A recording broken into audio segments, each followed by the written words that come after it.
บทที่8บทสวดธรรมจักรกับปวัตตนสูตรเอวัมเมสุตังเอกังสัมมยังภัคควาทานาสียังวิหารติอิสิตปเนมิคทายเยตตะละโหภัคควาปัญจวัคคีเยภิกขุอมันเตสิเทวเมภิกขเวอันตาปภัสสิเตนะนะเสวิตพาโยจายังการเมสุกามสุขาริกานุโยโคขีโนขโมปุตุชนิโกอนาริโยอนัสสังหิโตโยจายังอติกาลมัฏฐานุโยโคทุกโขอนาริโยอนัสสังหิโต เอเตเตภิกขเวอุทโธอันเตอนุปักคัมมะมัชฌิมาปฏิปทาตถาคเตนะอภิสัมพุทธาจักขุกรณียานะกรณีอุปสมายะอภิญญายะสัมโพธายะนิพพานายะสังวัตติกตมาจัสสาภิกขเวมัชฌิมาปฏิปทาตถาคเตนะอภิสัมพุทธาจักขุกรณียานะกรณีอุปสมายะอภิญญายะสัมโพธายะนิพพานายะสังวัตติอายะเมวะอริโยอัฏฐังคิโกมัคโคเสยถิทางสมาธิทิสัมมสังกปโปสมาวาจาสัมมกัมมันโตสมมาอาชีโวสมมาวายาโมสัมมาสติสัมมาสมาธิอายังโขสามภิกขเวมัชฌิมาปฏิปทาตถาคเตนะอภิสัมพุทธาจักขุกรณียานะกรณีอุปสมายะอภิญญายะสัมโพธายะนิพพานายะสังวัตติ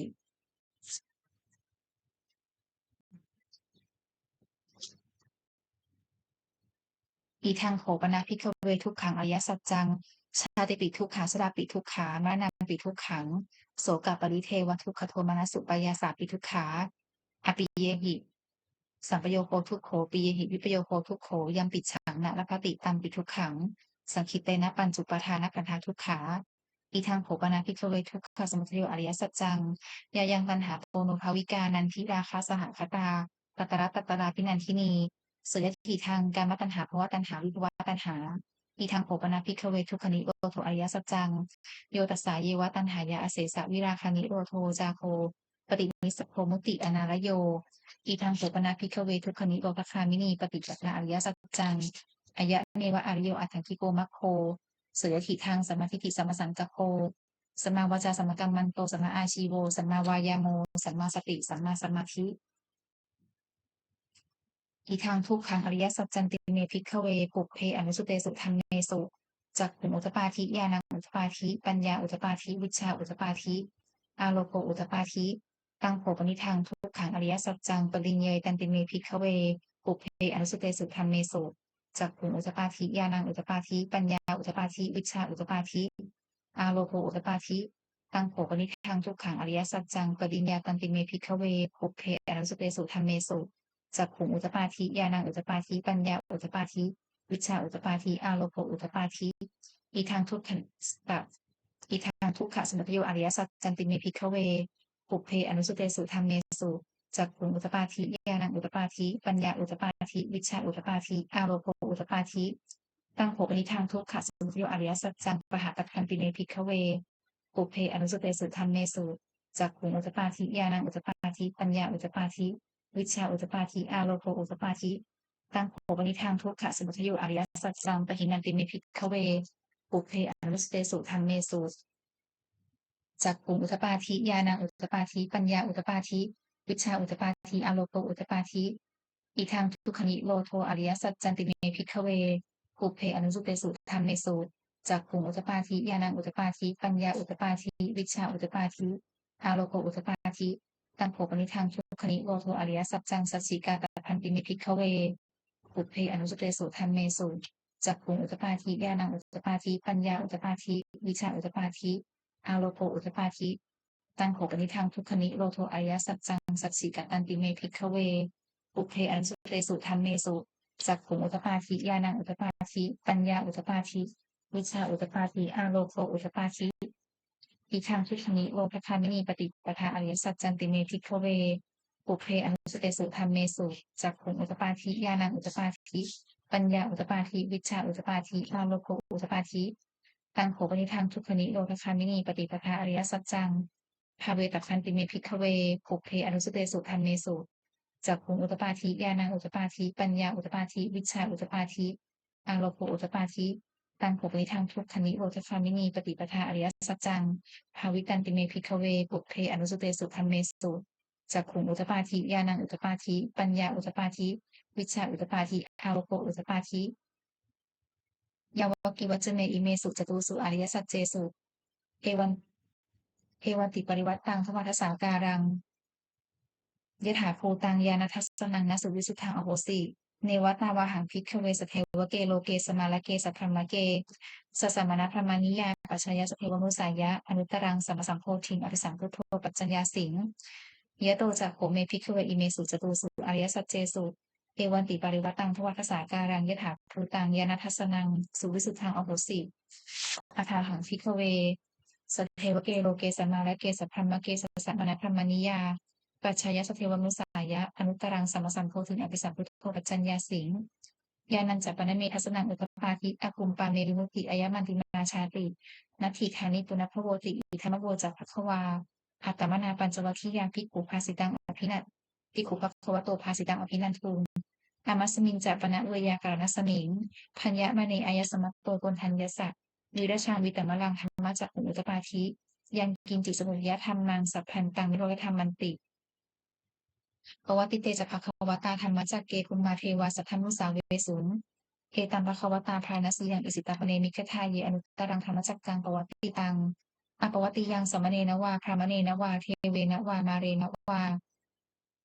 ธรรมุนาวาเกณจิวาโลกัสมินติภูมานังเทวานังสัทธังสุตวาจตุมหาราชิกาเทวาสัทธมุสาเวสุนจตุมหาราชิกานังเทวานังสัทธังสุตวา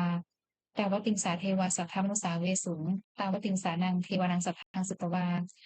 ยามาเทวาสัพพมุสาเวสุงยามานังเทวานังสัพพังสุตวาตุสิตาเทวาสัพพมุสาเวสุงตุสิตานังเทวานังสัพพังสุตวานิมมานรติเทวาสัพพมุสาเวสุงนิมมานรตินังเทวานังสัพพังสุตวาปรนิมมิตวสวัตติเทวาสัพพมุสาเวสุงปรนิมมิตวสวัตตินังเทวานังสัพพังสุตวาธรรมกายิกาเทวาสัพพมุสาเวสุง เอตัมภควตาภารณสีอย่างอิสุตปเนมิทธาเยตอนุตตรังธรรมจักกังปวัติตังอปวัติยังสัมมเนนวาพรามเนนวาเทเวนวามาเรนวาธรรมุนาวาเกนะจิวาโลกัสมิติอิติหาเตนะคเนนะตนะมุหุเตนะยาวะพรหมโลภาสัตถุอภุคคัจฉิอายัญจักทัสสหัสสีโลปทาตุสังกัมปีสัมปกัมปีสัมปเวทิอัปปมาโนจะโอลาโลโอภาโสโลเกปาตุระหสิอติกรรมเมวะเทวานังเทวานุภาวังอัตถโขภควาอุทนาอุทาเนสิอัญญาสิวัตโพกนทันโยอัญญาสิวัตโพกนทันโยติอิติหิหังอัญญสมะโตกนทันยสะอัญญากนทันโยเตวะนามังอโหสิติบทที่เก้าพุทธานุสติอิติปิโสภควาอารหังสัมมาสัมพุทโธวิชชาจรณะสัมปันโนสุขโตโลกวิทูอนุตตโรคุวิสธรรมสารถิสถาเทวมนุสานังพุทโธภควาติบทที่สิบธรรมานุสติสวากขาโตภควตาธรรมโมสันทิทิโกอาการิโกเอหิปัสสิโกโอปนัยิโกปัจจตังเวทิปโพวินยูหีติบทที่11สังฆานุสติสุปฏิปันโนภควโตสาวกสังโฆภูสุปฏิปันโนภควโตสาวกสังโฆเยยะปฏิปันโนภควโตสาวกสังโฆสามีจิปฏิปันโนภควโตสาวกสังโฆเปทิทางจัตตาริปุริสายุคานิอัฏฐาปุริสปุคลาเอสัพพะวะโตสาวกสังโฆอาหูเนยโยปาหูเนยโยทักขิเนยโยอัญชลีการะนิโยอนุตตรังปุญญเขตังโลกัสสาติบทที่12สักกตวาสกตวาพุทธรัตนังโอสถังอุตมังวรังหิตังเทวมนุสานังพุทธเดชนะโสทีนานัสสันตุปัทวาสัพเพทุกขาวุปัสเมตุเตสกตวาธรรมรัตนังโอสถังอุตมังวรังปริลาหุปสัมมนังธรรมเตชนะโสทีนานัสสันตุปัทวาสัพเพพยาวุปัสเมตุเตสกตวาสังฆรัตนังโอสถังอุตมังวรังอาหุเนยยังปาหุเนยยังสังฆเตชนะโสทีนานัสสันตุปัทวาสัพเพโรคาวุปัสเมตุเตบทที่13พระคาถาชินบัญชรสมเด็จพระพุทธจารย์ตัวพรหมรังสีชยาสนากตาพุทธาเชตวานารังสวาหนังจตุสัจจสัพพังรสังเยติวินสุนนราสภาคำถามกราทโยพุทธาถาวิสตินายกาสัพเพปริยิตามยหังมัทเกเตมุนิสราสีเสปฏิยิโตมยหังพุทโธธรรมโมทวิโรจเนสังโฆปฏิยิโตมยหังอุเรสัพพะคุณากาโรทัพเยเมอนุรุตโทสาลีปุตโตสทัคคีเนบนทันโยปริภาคสมิงโมคลาโนจวามะเกทัพคิเนสวเนมยหังอาสุงอรพลาหุลาปัสสโกสมหานาโมอุปังสุงมะโสตะเกสโตปฏิภาคสมิงสุริโยวัปพังกโรนิสิตโนสุสังปันโนสุขิโตมิตุงคโรกุมารกัสโปเทโรมเหสีจิตวาทโกโสมยหังวัฒเนนิจังปฏิฐาสิกุณากโรปุณโนอังคุลิมาโลจอุปาลินันทสีวลีเทระปัญจอิเมชาปันนาราเตปิปกามะมะเสสาสีติมหาเทราวิชิตาชินสาวกาเอเตสิติมหาเทราชิตวันโตชิโนรสา ชรันตาเสียเตเชนะอังคมันเกสุสันทิตารัตนังปุระโตอาสิทัพพิเนเมตจุตกังทัชฌคังปัสสโตอาสิวามิอังปุริมาลกังขันธโมราปริตังจะอาตานาปิยสุตกังอากาเสชนังอาสิเสสาบาการสันทิตาชินานานาวรสังยุตตาสัตตปาการลังกตาวาตาปิตาทิสัญชาตาภายรัชตุปัทถวาอาเสสาวินิยังยันตุอนันตชินเตชะสาวสโตเมสกิเจนะสัทธาสัมพุทธปัญชเรชินะปัญชระมัจฉัมพิวิหารันตังมหิตเล สทาปารินตุมังสพเพเตมหาปุริสาสัพพาอิเจวมันโตสุกุโตสุรโขชินานุภาเวนะชิตุปัทถโวธรรมานุภาเวนะชิตาริสังโฆจังคานุภาเวนะชิตันตรายโยสัทธมานุภาวะปาริโตจารามิชินาปัญชเรติบทที่14บทสุภาหุมหาการพาหุสหัสมพินิมมิตสาวุทันตังพรีเมฆลังอุทิตโครัสเสนมารังทานาทิธรรมมุขินาชิตวามุนินโทตันเตชะสาภวตุเตชยมังคารานิมาราติเรกมัคยุชิตสัพพรติงโคลัมปนาลวกมัคคามทัพพยขังขันติสุทันตวิชินาชิตวามุนินโทตันเตชะสาภวตุเตชยมังคารานินาราคิริงพชวรังปฏิมัสสุตังทาวคิจกมัสมิวสุธารุนันตังเมตัมพุเสกวิชินาชิตวามุนินโทตันเตชะสาภวตุเตชยมังคารานิผูกขิตตะคับขมติหักทัสทารุนันตังทาวันติโยสุนาปถังคุริมาละวันตังอิทธิพิสังขตัมมโนชิตวานุลินโทตันเตชะสาภวตุเตชยมังคารานิกัตตวานกัตถมุทรังอีวคัพพินิยาจิมจายาทุตถวจนางชยกายมัชเชสันเตนะโสมวิธินาชิตวามุนินโทตันเตชะสาภวตุเตชยมังคารานิสัจจังวิหารยมาติสัจจกาวาทะเกตุงวาทาพิโรปิตมะนังอติอันภูตังปัญญาปัจจิปัชริโตชิตวามุนินโทตันเตชะสาภวตุเตชยมังคารานินันโทปนันทชะคังวิพุทังมหิทิงปุตเตนะเถพุชเคนะขมาปยันโตวิภูปัเทสวุทินาชิตวามุนินโทตันเตชะสาภวตุเตชยมังคารานิทุกขาทิฏฐิพุชเคนะสุทัสสะถังพรหมังวิสุทธิสุตินิทิปกาพิธานังยานาคเทนะวิธินาชิตวามุนินโทตันเตชะสาภวตุเตชยมังคลานิเอตาปิพุทธชยมังคละอัตถคาถาโยวาจโนทินาทิเนสระเตนตันทีอิกวานันเนกับวิธานิจุปัทวานิโมขังสุขังอธิคเมยะนาโรสปัญโยมหาการุณโกนาถดิกายสัพพานินังปูเรตวาปารมีสัพพาปัตโตสัมโพธิมุตตมังเอเตนะสัจจวัชเชนะโหตุเตชยมังคลังชยันโตโพธิยามูเลสักยานังนันนิวัฒโนเอวังตะวังวิชโยโหวิชยสุชยมังคะเลอัปปราชิตปัลลังเกสีเสปทวิโปคะเลอภิเสเกสัพพพุทธานังอัคคปัตโตปโมทติสุนัขขัดตังสมังคลังสุปหาตังสมุทิตัง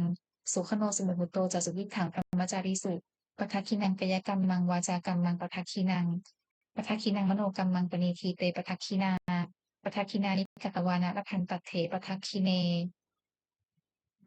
ภาวะตุสัพพมังคลังรักขันตุสัพพเทวตาสัพพพุทธานุภาเวนะสทาโสถีพระวันตุเตภาวะตุสัพพมังคลังรักขันตุสัพพเทวตาสัพพธรรมานุภาเวนะสทาโสถีพระวันตุเตภาวะตุสัพพมังคลังรักขันตุสัพพเทวตาสัพพสังฆานุภาเวนะสทาโสถีพระวันตุเตบทที่15ปฏิทานคาถายาเทวตาสันติวิหารวาสินีกุเปคะเรโพธิคะเรตหินตหินตาธรรมทานีนะพวันตุปูชิตาโสถิงกรวนเตนถาวิหารมันทะเลเทระจามัชฌานวกาจภิกขโวสารามิกาธานปฏิอุปาสกาคามาจเทสานิขมาจอิสราสัปปานภูตาสุขิตาพวันตุเตชลาปุชาเยปิจานสัมภวาสังเสทัชชาตาอาโทปปาติกาอินดานิกังธรรมวรังปฏิจจเตสัพเพปิทุกขสัตตโรปุสังขยังทาตุจิรังสตังธรรมโมธรรมัทธนาจปุคลาสังโฆวันตุสมัคโควะอัฏฐายะจหิตายะจักธรรมเหระคตุสัทธรรมโมสัพเพปิธรรมจาริโนวุทินสัมปาเปเนยามะธรรมีอริยปเวทิเตปสันนาโหตุสัพเพปิปานิโนพุทธศาสเนสัมมาทารังปเวชันโตกาเลเทโวปวัสสตุวิธิภาวยสตานางสมิทังเนตุเมทนิงมาตาปิตาจะอัตราชังนิจังรักขันติปุตตกังเอวังธรรมินราชานุปชังรักขันติสัพพทา บทที่16เทวตาอุโยชนะคาถาบทส่งเทวดาทุกขปัตตาจนิทุกขาพยปัตตาจนิพยาโสกปัตตาจนิโสกาโหตุสัพเพปีปานิโนเอตาวตาจะอัมเหหิสังพตังปุญญสัมปทังสพเพเทวานุโมทันตุสัพพสัมปติสิทธิยาทานังพุทธันตุสัทธายะสีรังรักขันตุสัพพทาภาวนาพิริตาโหตุคัจฉันตุเทวตาคตาบทที่17สุมังคละคาถาโหนตุสัพพังสุมังคลังรักขันตุสัพพเทวตาสัพพุทธานุภาเวนะโสติโหนตุนิรันตรังโหนตุสัพพังสุมังคลังรักขันตุสัพพเทวตาสัพพธรรมานุภาเวนะโสติโหนตุนิรันตรังโหนตุสัพพังสุมังคลังรักขันตุสัพพเทวตาสัพพสังฆานุภาเวนะโสติโหนตุนิรันตรังสัพเพพุทธารับปัตตาปัจเจกนันจะยังพลังอรหันตานันจะเตเชนะรักขังพันธมิสัพพโสสัพเพพุทธารับปัตตาปัจเจกนันจะยังพลังอรหันตานันจะเตเชนะรักขังพันธมิสัพพโสสัพเพพุทธารับปัตตาปัจเจกนันจะยังพลังอรหันตานันจะเตเชนะรักขังพันธมิสัพพโสสัพเพพุทธารับปัตตาปัจเจกนันจะยังพลังอรหันตานันจะเตเชนะรักขังพันธมิสัพพโสสัพเพพุทธารับปัตตาปัจเจกนันจะยังพลังอรหันตานันจะเตเชนะรักขังพันธมิสัพพโสสัพเพพุทธารับปัตตาปัจเจกนันจะยังพลังอรหันตาจะเตเชนะรักขังพันธมิสัพพโสสัพเพพุทธารับปัตตาปัจเจกนันจะยังพลังอรหันตานันจะเตเชนะรักขังพันธมิสัพพโสสัพเพพุทธารับปัตตาปัจเจกนันจะยังพลังอรหันตานันจะเตเชนะรักขังพันธมิสัพพโสสัพเพพุทธารับปัตตาปัจเจกนันจะยังพลังอรหันตานันจะเตเชนะรักขังพันธมิสัพพโส